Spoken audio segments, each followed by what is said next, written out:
जो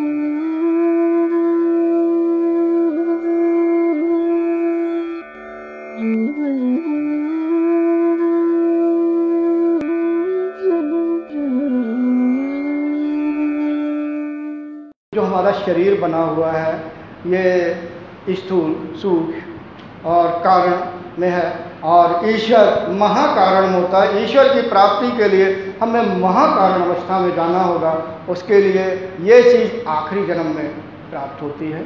इसलिए सहस्रार चक्र जब खुलता है तभी प्राप्त होती है। अगर ऐसा हो सहस्रार चक्र जिनका खुला होता है तो स्वयं अपने आप में पूर्ण होते हैं। तो हमें यानी अंतर्मुखी हो करके अपने आप को शुद्ध करके मन को रोक कर यानी वृत्तियों को रोकने का प्रयास करते हुए प्राणायाम करते हुए अपने इस स्थूल शरीर को शुद्ध करते हैं। स्थूल शरीर को शुद्ध करने के लिए हमें सात्विक भोजन करना चाहिए, प्राणायाम करना चाहिए, मंत्रों का जाप करना चाहिए, त्राटक करना चाहिए। तो फिर हमारा ये स्थूल शरीर शुद्ध होने लगता है। शुद्धता के साथ साथ सूक्ष्म शरीर भी शुद्ध होने लगता है, क्योंकि हम प्राणायाम करेंगे, त्राटक करेंगे तो प्राण तत्व पर यानी सूक्ष्म शरीर पर भी असर पड़ेगा, चित्त पर भी पड़ेगा। यानी कहने का कि हमें अपने को शुद्ध करना है, और धीरे धीरे जब हम शुद्धता की ओर अंतर्मुखी होंगे तो जो हमारी अपान वायु नीचे की ओर यानी अधोगति को प्राप्त हो रही है, इसका एक स्वभाव है वो ठहरने लगेगी। जब हमारी इंद्रियां यानी मन और ये जो इंद्रियाएं हैं अंतर्मुखी होकर के स्थिर होने लगेंगी, जो प्राण, क्योंकि मैंने बताया कि वृत्ति और प्राण एक दूसरे के पूरक हैं। जब मन के द्वारा हम वृत्ति को रोक देते हैं तो प्राण भी रुक जाता है, और जब हम प्राण को प्राणायाम के द्वारा कुंभक के द्वारा रोक देंगे, आंतरिक कुंभक या वायु कुंभक के द्वारा, तो वृत्ति भी रुक जाएगी। चाहे हम वृत्ति को रोक लें, वृत्तियों को रोक लें, चाहे हम प्राण को रोक लें, एक दूसरे रुक जाएंगे। तो हम मन के द्वारा जब मन को रोकते हैं तो प्राण अपने आप रुकने लगता है, उसे कुछ करने की ज़रूरत नहीं। जो अपान वायु अधोगति को प्राप्त होती है वो शांत होकर के उसी जगह कुछ दिनों तक अभ्यासानुसार रुकी रहती है, फिर वो धीरे धीरे शुद्ध होकर के ऊर्ध्व होने लगती है। तो निचले भाग में, क्योंकि मैं चक्रों के विषय में इसलिए नहीं बताता, आजकल तो सभी जानते होंगे, तो मूलाधार चक्र में वो क्रिया होने लगती है, यानी शुद्धता की क्रिया होने लगती है।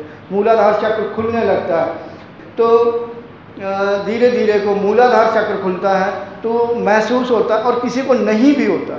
जब ध्यान करते हैं तो कुछ लोग जो पूर्व काल में साधना करते हैं रहे हैं या शुद्धता वर्तमान में ज़्यादा है उनको महसूस होगी, और कुछ को नहीं होती। तो ये ना सोचें कि हमारी साधना आगे बढ़ रही है या नहीं बढ़ रही है।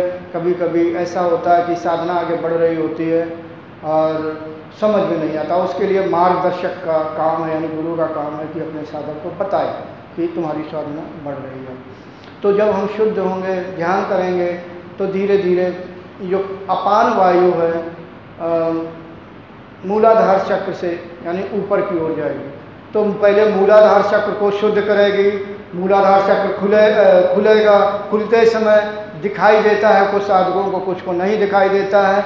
जैसे गुलाब का फूल होता है, अगर उसकी शुरू की कली देखो तो नीचे की ओर झुकी होती है, इस तरह की। तो चक्र की अगर जो वो चक्र देखें जो पद्म के रूप में यानी कमल के रूप में जो दिखाई देता है, तो नीचे की ओर कली दिख रही है, वो धीरे धीरे धीरे धीरे ऐसे होकर के जब हम ध्यान करते हो धीरे धीरे विकसित होने लगती है, मोटी होकर के ऐसे ऐसे चार पंखुड़ी खुल जाती है, चार पंखुड़ी। तो इस तरह से मूलाधार चक्र खुलता हुआ दिखाई देता है, नहीं भी दिखाई देता। तो इसी तरह से मूलाधार के बाद स्वादिष्ठान और नाभि चक्र और यहाँ का यानी हृदय चक्र और कंठ चक्र में प्राण रुक जाता है, क्योंकि आगे का मार्ग बंद होता है। अब मूलाधार चक्र खुलने का मतलब ये नहीं है कि उसी कोई कुंडली जागृत हो गई, उसे और अंतर्मुखी होना पड़ेगा और विकसित होना पड़ेगा, अपना विकास करना पड़ेगा। तो ज़्यादातर साधकों को देखा है उनके निचले चार चक्र जागृत हो जाते हैं, खूब अनुभव भी आते हैं, मगर प्राण यहाँ रुक जाता है और गर्दन पीछे की ओर जाती है। तो धीरे धीरे जब आंतरिक विकास होता है अंदर का, यानी कि ऐसी अवस्था आ जाती है कि तमोगुण की मात्रा एक निश्चित अवस्था तक नष्ट होती है, सूक्ष्म शरीर थोड़ा शुद्ध होने लगता है, तब मूलाधार चक्र में कुंडली जागरण का समय आता है। कुंडली जागरण के विषय में मैंने वीडियो में बताया हुआ है, किताबों में बताया हुआ है, और लेकिन मैं संक्षेप में दोहरा दूँ कि मूलाधार चक्र में जो त्रिकोण बना हुआ त्रिभुज, जो रीढ़ की हड्डी चौड़ी से है, रीढ़ की हड्डी में नहीं होता, ये चक्र इस स्थूल शरीर में नहीं है, सूक्ष्म शरीर में है। सूक्ष्म शरीर इस शरीर के अंदर व्याप्त है, यानी घुसा हुआ है, ऐसा समझो। क्रिया सूक्ष्म में हो रही है, अनुभूति स्थूल में हो रही है। जैसे कोई चीज़ हम खाते हैं, मीठा लगता है, तो ये तो यंत्र मात्र है, हम महसूस, लेकिन सूक्ष्म, हर चीज़ सूक्ष्म शरीर महसूस करता है। तो इसी तरह से क्रिया सूक्ष्म शरीर में हो रही होती।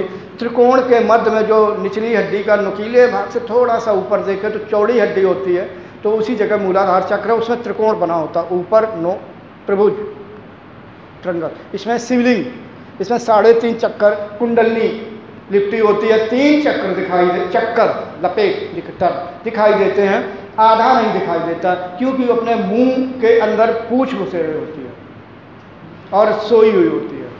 और जिस साधक ने अपने यानी अभ्यास के द्वारा जगा ली और नहीं तो फिर शरीर का अंत हो जाता, बस ऐसे ही आगे की यात्रा करते हैं।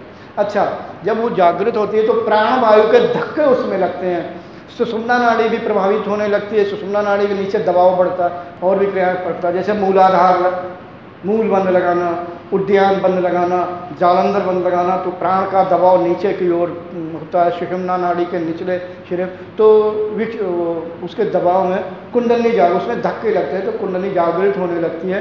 तो सबसे पहले अपनी आंखें खोलती हैं, किसी साधक को दिखाई भी देती है कि कुंडली की आंखें खोले हुई कोई ऐसे नाग लिपटा हुआ है और आंखें खुली हुई है, और किसी को स्पष्ट दृश्य आता, धीरे धीरे पूंछ उगलती नीचे हो जाती, या अभ्यासानुसार कुछ समय बाद अपने फन को उठा के शिवलिंग के ऊपर धीरे धीरे ऊपर सोने लगती है।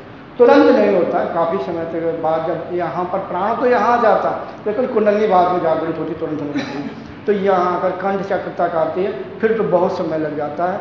तो हमारा कहने का मतलब, हमारा जो ये शरीर बना हुआ है, मनुष्य का शरीर बना हुआ है, इसमें सब कुछ व्याप्त है, सारी शक्तियाँ हैं। ऐसा समझो कि हम जहाँ बैठे हुए हैं तिजोड़ी है और हमने ताला मोटा सा लगा दिया, उसी के ऊपर बैठे हुए हैं, भिखारी बने हुए हैं और चीख रहे, चिल्ला रहे, मेरे पास 1 रुपया नहीं है, मैं भूखा मर रहा हूँ, ये है वो है, और फड़फड़ा रहे हैं। हमारे अंदर खजाना है, उस खजाने को बाहर निकालो, ऐसा खजाना है कि उसके अंदर बाद में आनंद की प्राप्ति होगी। Thanks for watching. Remember to like, comment and subscribe.